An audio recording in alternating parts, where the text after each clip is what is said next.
Hey baby, I hear the blues are calling, tossed salads and scrambled eggs.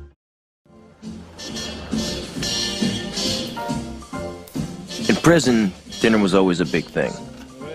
We had a pasta course, and then we had a meat or a fish. Paulie did the prep work. He was doing a year for contempt, and he had this wonderful system for doing the garlic. He used a razor, and he used to slice it so thin that it used to liquefy in the pan with just a little oil. It was a very good system. Vinny was in charge of the tomato sauce. Ah, got this. Wow. Got three kinds of meat in the meatballs. What'd you put in it? Veal, beef, and pork. Ah, good, but you gotta have the pork. Oh, that's the flavor. I felt he used too many onions, but it was still a very good sauce. Vinny, don't put too many onions in the sauce. I didn't put too much onions, Paul. 3 small onions, that's all I did. 3 onions.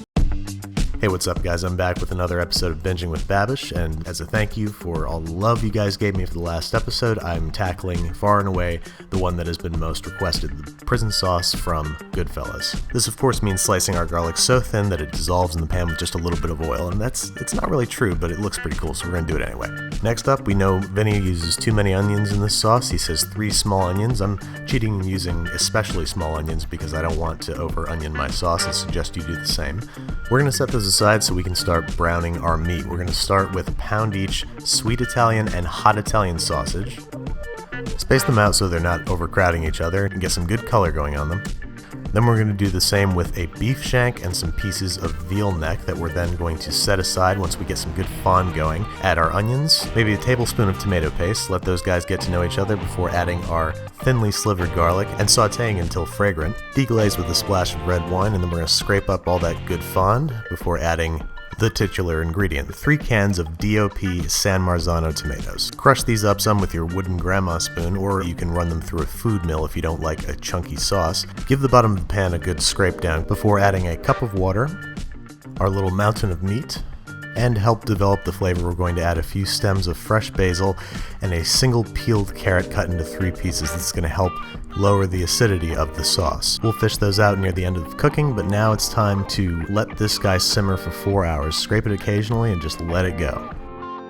In maybe the last hour of cooking, I'm going to add some meatballs. If you want instructions on how to make these, check out my Timpano video.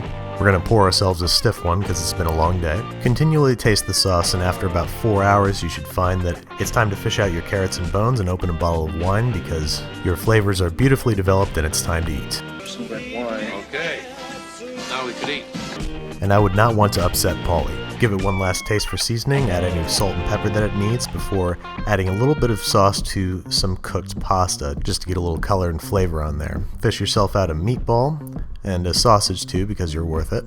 Some extra sauce, some Parmesan cheese, a little bit of garnish. I'm sure they wouldn't do this in prison, but it's my house. And it's time to eat like a wise guy.